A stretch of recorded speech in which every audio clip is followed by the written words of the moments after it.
Samuel Little is named as the most prolific serial killer in the U.S. history, having confessed to committing 93 murders across the country between 1970 and 2005. But he can't hold a candle to some of the worst serial killers around the world. Let's dig into this.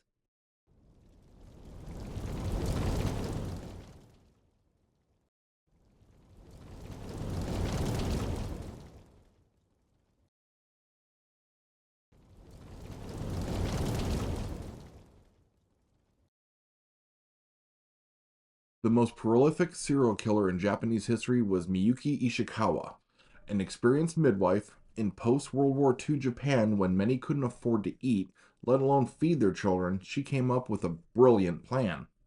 By 1946, she was managing a maternity home and taking unwanted children for a hefty fee. The death rate at the home began to skyrocket, and midwives quit working at the facility, claiming Miyuki was neglecting the children. But no one suspected what was really happening until the police accidentally found the remains of 5 infants from the home in January of 1948. Autopsies proved they had not died of natural causes. Miyuki and her husband were arrested 3 days later. A search found 7 children who were still alive, but 2 died soon after being rescued. Ashes from more than 40 infants were found in a mortician's house, and another 30 in a nearby temple. The couple was indicted on murder of 27 infants. Police thought it was more like 80. Miyuki and her husband were found guilty of murdering 5 infants by neglect. The scariest part of the story is that she successfully argued in court that it was the parents' fault for leaving their children, not hers, and that other maternity homes were doing the same thing. She was sentenced to 8 years in prison, which was reduced on appeal to 4. Her husband got 5 years, reduced to 2 on appeal. When she was released, Miyuki opened a real estate office, and her former lawyer estimated she had earned over 100 million yen by 1969. She died in 1987 at the age of 90. Maria Swanenberg was known as Good Maria. She was the kind neighbor who was always available to babysit or take care of the elderly, sick and poor in the town of Leiden, Netherlands. Her neighbors didn't know it, but Maria wasn't the sweet lady they thought. She'd become the Netherlands' most prolific serial killer. Maria poisoned her mother and then her father after taking out insurance policies, naming her as beneficiary. This worked so well that Maria began taking out life insurance policies on other family members and even some of the sick and elderly folks she took care of. If they happened to have an inheritance coming, all the better. She had them sign that over to her too. By the time she was arrested in 1883 for poisoning an entire family, Maria had poisoned more than 90 people in just 3 years. 27 of her victims, including 16 relatives, died. Another 45 victims reportedly suffered lifelong illnesses due to arsenic poisoning. She was found guilty of 3 of the murders and sentenced to life in prison, where she died in 1915 at the age of 75. The Book of Guinness World Records lists the Gonzalez Valenzuela sisters as the most prolific murder partnership. The 4 sisters, known as Los Poquijanes, ran a brothel from 1950 until 1964 and possibly killed more than 200 people. Delfina and Maria de Jesus were the leaders of a group that included their sisters Carmen and Maria Luisa, along with other accomplices. The sisters had decided to run a brothel when their bar was unsuccessful. They ran ads for maids and housekeepers and would kidnap girls off the streets. They were drugged and put to work the same night. The sisters would also kill wealthy clients who showed up with lots of cash. The plan went so well, they expanded their business with 2 more locations. Any girl who resisted the sisters would be murdered. And once a girl became sick or worn out from overwork, or even wasn't popular enough with paying customers, they were killed too. Girls over 25 years old were judged too old and sent with a man who tortured, beat, and starved them to death. It all came crashing down when a girl escaped and went to the police. The sisters denied the allegations, but a search turned up 90 bodies on the property. Another of the sisters' properties was searched, and the bodies of 80 women, 11 men, and numerous babies were found. Following public threats to lynch the sisters, they were found guilty and sentenced to 40 years each. Delfina died in prison when a worker tried to get a look at her and accidentally dumped cement on her head. Maria served a sentence and disappeared when she was released.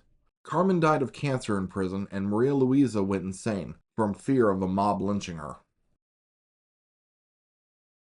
Dr. Harold Shipman was a respected general practice physician in Manchester, England, reportedly treating over 3,000 patients in his career. He was also a drug addict with multiple convictions who had a taste for killing women. From 1971 until 1998, he killed an estimated 284 victims, making him the most prolific killer in England and among the most prolific in the world. Dr. Shipman made house calls and gave injections of painkillers, including opiates, to many of his patients. They weren't just the elderly folks with terminal illnesses either. Over the years, a lot of his patients died, and eventually family members and colleagues became suspicious of the high death rate and number of cremations of Dr. Shipman's patients. When police investigated these suspicions in early 1998, they could not find sufficient evidence to charge the doctor with any crime. And then Shipman's patient, Kathleen Grundy, died in June of 1998. She had a brand new will, which cut out her daughter and left almost £400,000 to Dr. Shipman. Her daughter was an attorney, and she went to the police. When Kathleen Grundy's body was exhumed, opiates were found in her system. Dr. Shipman assured them that she had been a drug addict and had supplied medical records proving his diagnosis. But forensic examination of his computer showed the reports were written after Mrs. Grundy died. An examination of the will showed it had been typed on a typewriter just like Dr. Harold Shipman owned.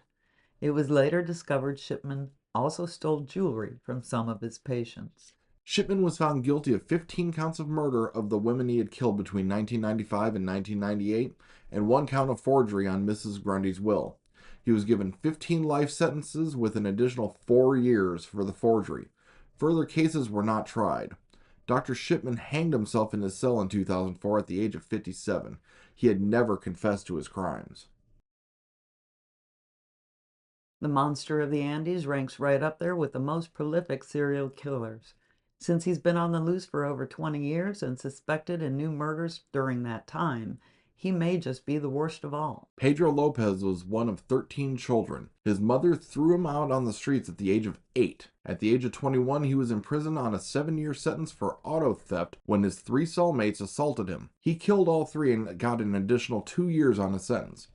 Released in 1978, he vowed to do unto others what had been done to him, and became an international killer roaming Colombia, Peru, and Ecuador looking for preteen girls. In 1980, a river overflowed outside Ambato, Ecuador, uncovering the bodies of murdered girls. Around the same time, Lopez made a near-fatal mistake, trying to abduct an 11-year-old girl on a busy street. Her father cornered him and held him until the police arrived. Sent to prison, Lopez wasn't talking until an undercover cop shared a cell with him looking for information. Lopez boasted about his hobby, saying he had killed over 360 girls. Police were only able to find 57 bodies attributed to him in the area, but he had given them enough information to charge him with 110 murders.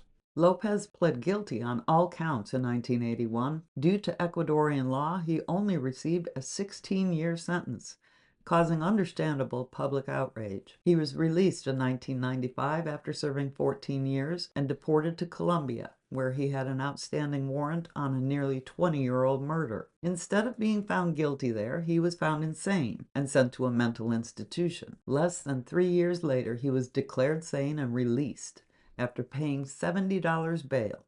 He immediately disappeared. He was never convicted of the 240 additional admitted killings in Colombia and Peru. In 2002, the government of Colombia requested Interpol warrants for his arrest on a new murder. There have been rumors for years he is living on the streets of Colombia and that families of his victims put a bounty out on him and he's long dead. But no one knows for sure if the monster of the Andes is out there and still killing young girls. Thanks for watching. Don't forget to like and subscribe. And we'll see you on the next one. We hope. Hey, here's another DragonDen video you might like. And if you like this video, don't forget to hit that thumbs up button. And you can hit the notification bell if you'd like to know when our videos come out. Thanks for watching. We'll see you on the next one.